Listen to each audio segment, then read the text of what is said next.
Shalom Bapak Ibu Saudara-saudari di dalam nama Tuhan Yesus. Pada hari ini kita akan menyiapkan hati dan pikiran kita untuk dapat memuji dan memuliakan nama Tuhan. Sebelum itu kita bersatu di dalam doa. Bapa, kami sungguh mengucap syukur kepadamu untuk pada hari ini kami menyiapkan hati dan pikiran kami untuk dapat ditaburi kebenaran firman Tuhan. Untuk itu Tuhan, urapi setiap hamba-Mu, setiap hamba Tuhan yang melayani. Terima kasih Tuhan. Inilah doa ucapan syukur kami hanya di dalam nama Tuhan Yesus. Haleluya. Amin. Dalam Kristus ku berikan kemuliaan atas kemenanganku. Sungguh ku terpesona akan kekuatan dan kuasa-Mu. Oh, tak dapat ku mengukurnya, namun semuanya tak dapat melampaui anugerah-Mu yang ku terima dalam Kristus. Ku percaya ada kemuliaan di balik salib-Mu. Akan ku nyatakan kemenangan dari-Mu, kekuatanku, harapanku dalam Kristus.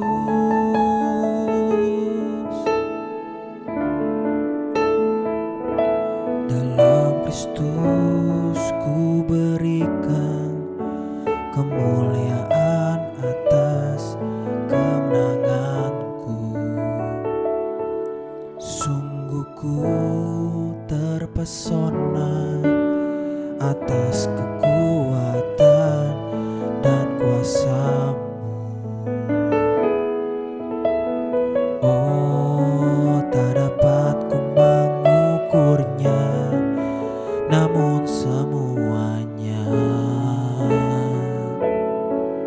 tak dapat melampaui anugerah-Mu yang ku terima dalam Kristus. Ku percaya ada kemuliaan di balik salib-Mu. Akan ku nyatakan kemenangan dari-Mu, kekuatanku, harapanku dalam Kristus.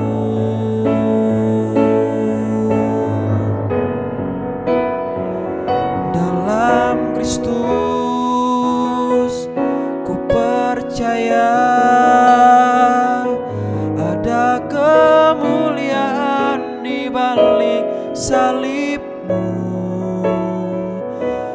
Kan ku nyatakan kemenangan dari-Mu, kekuatanku, harapanku dalam Kristus.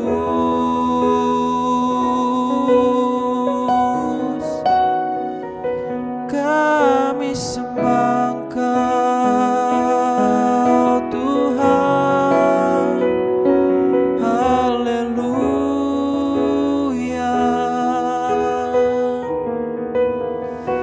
Kemuliaan bagi nama-Mu Tuhan. Terima kasih, terima kasih Tuhan, haleluya.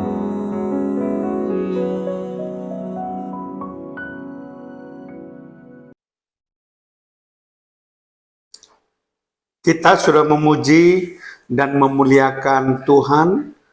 Kita percaya bahwa segala puji-pujian kita itu berkenan di hadapan Tuhan. Dan sebentar kita akan mendengarkan firman Tuhan. Mari kita berdoa terlebih dahulu. Terima kasih Tuhan, biar puji-pujian yang sudah kami naikkan ke hadirat-Mu bisa Engkau terima sebagai persembahan yang harum, dan biar kami sudah menyiapkan hati kami siap untuk menerima kebenaran firman-Mu Tuhan. Karena kami sadar bahwa kami hidup bukan hanya dari roti jasmani, tapi dari setiap firman yang keluar dari mulut Allah. Kami perlu firman-Mu Tuhan, dan Roh Kudus kembali memberikan pada kami pewahyuan ilahi dan pembukaan rahasia firman-Mu dan pengertian-pengertian yang baru. Terpujilah nama-Mu Tuhan, di dalam nama Tuhan Yesus Kristus kami melaskan doa kami dan mengucap syukur. Haleluya. Amin. Shalom Bapak Ibu saudara sekalian. Pada pemahaman Alkitab kali ini saya akan membahas tentang topik menjadi teladan. Sekali lagi, topik yang akan saya bahas dalam pemahaman Alkitab kali ini adalah menjadi teladan. Pembacaan Alkitab saya ambil dari 1 Timotius 4 ayat yang ke-12. Sekali lagi 1 Timotius 4 ayat yang ke-12. Jangan seorang pun menganggap engkau rendah karena engkau muda. Jadilah teladan bagi orang-orang percaya dalam perkataanmu, dalam tingkah lakumu, dalam kasihmu, dalam kesetiaanmu, dan dalam kesucianmu. Nah, menarik sekali saudara, ada 5 hal di mana kita harus menunjukkan keteladanan kita. Yang pertama dikatakan tadi perkataanmu, atau dipakai kata Yunani logos. Yang kedua tingkah lakumu, dipakai kata Yunani anastrophe. Yang ketiga kasihmu, dipakai kata Yunani agape. Dan kemudian yang keempat kesetiaanmu, dipakai kata Yunani pistis. Dan yang kelima kesucianmu, dipakai kata Yunani hakneia. Ya. Jadi kalau dalam bahasa Inggrisnya purity, kemurnian. Tapi di sini ditulis kesucian, ya.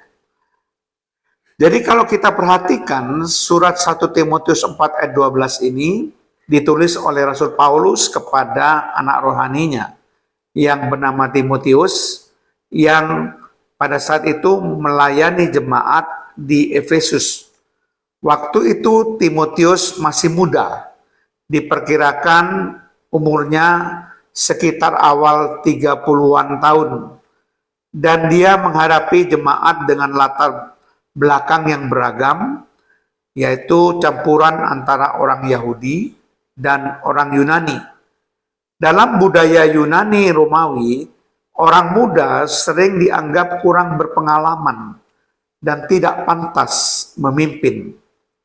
Karena itu Rasul Paulus meneguhkan Timotius agar tidak minder karena usianya yang muda, tetapi harus menunjukkan bahwa dia punya kedewasaan rohani dengan cara menjadi teladan di dalam segala hal. Dalam hal ini di dalam 5 hal. Sehingga otoritas pelayanannya itu dilihat orang memang datang dari karakter dan keteladanannya, bukan sekedar dari usia maupun dari jabatannya. Ya. Ada pepatah mengatakan contoh lebih kuat daripada kata-kata. Ya. Secara psikologi orang lebih mudah meniru apa yang dilakukan daripada sekedar mendengar apa yang diajarkan. Demikian juga dunia lebih membutuhkan teladan yang nyata daripada banyak teori. Rasul Paulus menekankan benar-benar bahwa keteladanan itu penting. Karena dengan cara menunjukkan keteladanan orang lebih mudah untuk percaya. Nah, Bapak Ibu Saudara sekalian, ada satu pendapat yang sangat bagus sekali yang saya kutip dari John C. Maxwell yang mengatakan begini, orang-orang mengerjakan apa yang orang-orang lihat. Kepemimpinan adalah pengaruh, dan pengaruh datang melalui contoh. Ya, perhatikan. Sekali lagi John C. Maxwell mengatakan, orang-orang melakukan apa yang orang-orang lihat. Kepemimpinan adalah pengaruh, dan pengaruh datang melalui contoh, jadi atau keteladanan di sini. Jadi betul-betul bahwa Rasul Paulus ingin menekankan bahwa melalui 1 Timotius 4 ayat 12 ini, otoritas pelayanan bukan ditentukan dari usia atau posisi. Otoritas pelayanan ditentukan dari keteladanan. Ya, John Stott bahkan menyebutkan surat 1 Timotius 4 ayat 12 ini sebagai kode etika kepemimpinan Kristen. Karena inti dari kepemimpinan rohani adalah menjadi contoh atau menjadi teladan. Nah, kita akan mencoba. Kita harus menjadi teladan dalam hal apa saja. Ya, sudah kita singgung tadi di awal bahwa paling tidak kita menjadi teladan dalam 5 hal. Ya, yang pertama, teladan dalam perkataan. Jadi artinya perkataan yang dalam bahasa Yunaninya logos itu akan dilihat oleh orang. Kita harus menjadi teladan menjaga perkataan kita. Sebagaimana disebutkan di dalam Efesus 4 ayat 29 dikatakan, janganlah ada perkataan kotor keluar dari mulutmu, tetapi pakailah perkataan yang baik untuk membangun di mana perlu, supaya mereka yang mendengarnya beroleh kasih karunia. Jaga perkataan kita. Jangan sampai ada perkataan kotor. Jadi kita harus mengucapkan perkataan yang baik, perkataan yang membangun. Itu yang merupakan nasihat dari firman Tuhan dalam Efesus 4 ayat ke-29. Bahkan dalam 1 Petrus 4 ayat 11 bagian A dikatakan begini, jika ada orang yang berbicara, baiklah ia berbicara sebagai orang yang menyampaikan firman Tuhan. Jadi firman Tuhan ini menegaskan bahwa kalau engkau mau berbicara pada orang lain, sampaikanlah itu seperti menyampaikan firman. Tentu perkataan itu ada perkataan-perkataan yang baik, yang meneguhkan, yang memberikan pengharapan. Itu perkataan menyampaikan firman Allah. Ya, ingat baik-baik saudara, bahwa orang yang tidak bersalah dalam perkataannya, menurut surat Yakobus adalah orang yang sempurna, yang bisa mengendalikan seluruh tubuhnya. Ya, seperti Yakobus pasal 3 ayat yang kedua. Dikatakan demikian, sebab kita semua bersalah dalam banyak hal. Barang siapa tidak bersalah dalam perkataannya, ia adalah orang sempurna yang dapat juga mengendalikan seluruh tubuhnya. Betapa pentingnya perkataan, betapa pentingnya kita menjaga perkataan kita, supaya sungguh-sungguh perkataan kita itu bisa menjadi berkat, saudara ya. Karena perkataan itu sebetulnya mencerminkan hati. Apa yang keluar dari mulut itu berasal dari hati. Dan itu yang perlu kita jaga, saudara ya. Matius 15 ayat 18 itu mengatakan bahwa tetapi apa yang keluar dari mulut berasal dari hati, dan itulah yang menajiskan orang. Makanya hati-hati. Jangan sampai perkataan kita itu perkataan yang kotor, perkataan yang najis, ya, perkataan yang cabul dan sebagainya, saudara. Pokoknya perkataan yang tidak kudus, yang tidak berkenan di hadapan Tuhan. Kita harus menjaga itu. Orang yang baik pasti mengeluarkan perkataan yang baik, dan orang yang jahat mengeluarkan perkataan yang jahat. Ya, jadi orang itu dilihat dari perbendaharaan perkataannya, saudara. Karena apa yang diucapkan mulut itu meluap dari hati. Ya, jadi itu sebabnya menjadi teladan perkataan itu harus sungguh-sungguh kita lakukan. Perkataan harus benar, perkataan harus menguatkan, perkataan harus membangun, dan perkataan itu harus membawa hidup. Cara kita berbicara harus mencerminkan kebenaran Kristus. Periksalah senantiasa perkataan kita setiap waktu. Kita harus memeriksa betul-betul, saudara, supaya perkataan kita menjadi berkat bagi orang lain. Gunakanlah kata-kata yang positif dan menghibur. Hindari gosip, fitnah, atau kata-kata kasar. Yang kedua, teladan dalam tingkah laku. Mazmur 119 ayat 9 katakan, dengan apakah seorang muda mempertahankan kelakuannya yang bersih?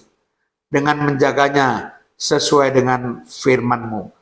Perlu firman Tuhan supaya tingkah laku itu menjadi bersih. Karena firman Tuhan itu yang akan menuntun kita, ya, sehingga tingkah laku kita itu menjadi benar, saudara ya. Perhatikan baik-baik, ya. Demikian juga perhatikan di dalam 1 Petrus 2 ayat yang ke-12.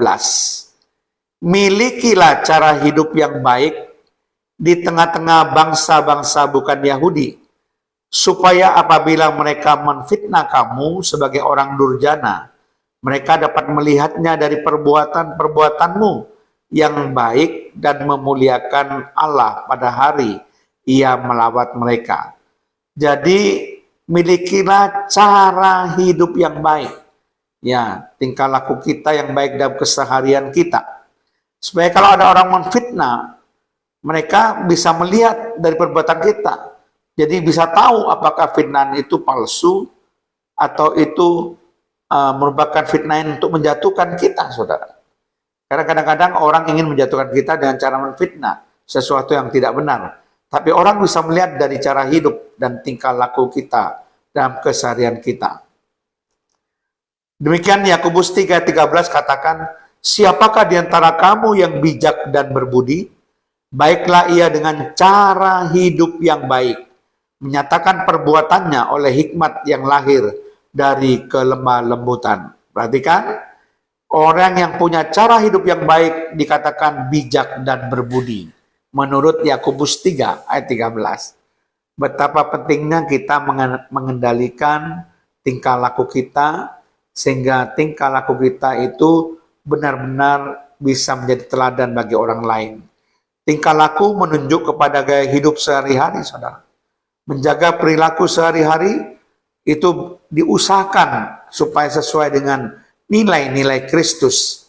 Kita harus konsisten dalam tingkah laku, baik di depan orang maupun di belakang orang. Tunjukkanlah integritas yang benar dalam tingkah laku saudara, supaya sungguh-sungguh tingkah laku saudara menjadi teladan bagi orang lain. Yang ketiga, teladan dalam kasih. 1 Korintus 13 ayat 13 mengatakan, demikianlah tinggal ketiga hal ini, yaitu iman, pengharapan, dan kasih. Dan yang paling besar diantaranya ialah kasih. Jadi kasih unsur yang terpenting dibandingkan dengan iman dan pengharapan. Karena barang siapa tidak mengasihi, ia tidak mengenal Allah. Sebab Allah adalah kasih.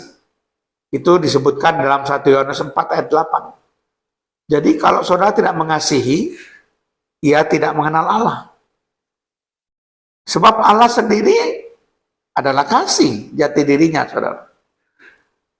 Pentingnya kasih juga dapat dibaca dalam 1 Korintus pasal 13 ayat 1-3. Sekalipun aku dapat berkata-kata dengan semua bahasa manusia dan bahasa malaikat, tetapi jika aku tidak mempunyai kasih, aku sama dengan gong yang berkumandang dan canang yang gemerincing. Sekalipun aku mempunyai karunia untuk bernubuat, dan aku mengetahui segala rahasia, dan memiliki seluruh pengetahuan, dan sekalipun aku memiliki iman yang sempurna untuk memindahkan gunung, tetapi jika aku tidak mempunyai kasih, aku sama sekali tidak berguna. Dan sekalipun aku membagi-bagikan segala sesuatu yang ada padaku, bahkan menyerahkan tubuhku untuk dibakar, tetapi jika aku tidak mempunyai kasih, sedikit pun tidak ada faedahnya bagiku. Jadi dari ketiga ayat itu jelas kasih itu penting, saudara. Karena ayat 1 katakan, jika aku tidak mempunyai kasih, aku sama dengan gong yang berkumandang dan canang yang gemerincing.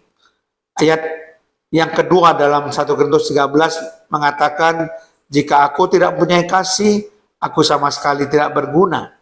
Dan dalam ayat ketiga dalam 1 Korintus 13 mengatakan, jika aku tidak mempunyai kasih, sedikit pun tidak ada faedahnya bagiku. Jadi memiliki kasih itu amat sangat penting, saudara ya.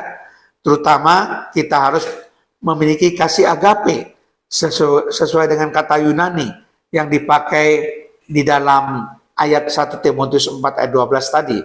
Teladan dalam kasih ini dipakai adalah kata agape, kasih ilahi, kasih Allah ini ya. Maksudnya yang kasih dengan martabat tertinggi, dengan level atau derajat yang tertinggi.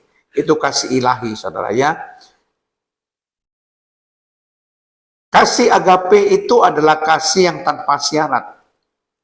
Kasih yang rela berkorban, kasih yang tanpa pamrih, kasih yang terbesar dan tertinggi dibandingkan kasih-kasih yang lain, ya. Seperti kasih storge, ya. Itu kasih keluarga, atau kasih filio, itu kasih di antara teman atau sahabat, atau kasih eros, kasih di antara wanita dan pria, dua lawan jenis, atau kasih telu, kasih kepada diri sendiri. Kasih yang terbesar itu kasih agape. Dan yang keempat, teladan dalam kesetiaan. Nah, kesetiaan itu perlu, saudara. Karena orang yang akan menang bersama dengan Yesus adalah orang yang setia.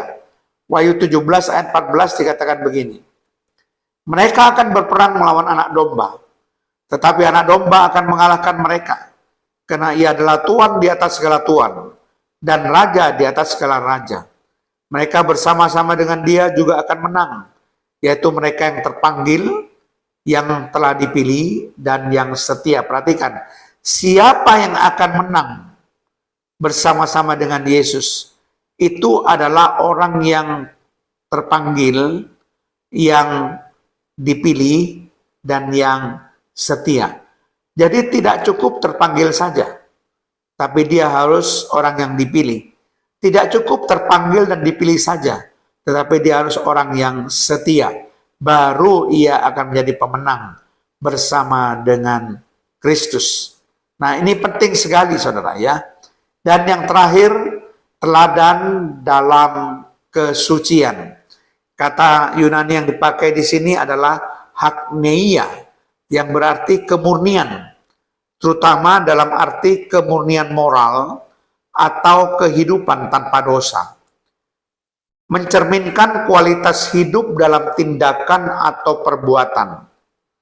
Itu yang dikatakan hakneia, kemurnian moral atau kehidupan tanpa dosa, ya. Jadi itulah yang harus kita lakukan supaya kita menjadi teladan dalam kelima hal tersebut. Amin. Mari kita berdoa. Terima kasih Tuhan, kalau hamba-Mu sudah menyampaikan suatu topik bahasan dalam pemahaman Alkitab kali ini, yaitu menjadi teladan, terutama di dalam kelima hal, ya, supaya sungguh-sungguh kami menjadi teladan, baik di dalam perkataan, baik dalam tingkah laku, baik dalam kasih, baik dalam kesetiaan, baik dalam kesucian Tuhan. Terpujilah namamu Tuhan. Di dalam nama Tuhan Yesus Kristus, kami membalaskan segala doa kami dan mengucap syukur. Haleluya. Amin.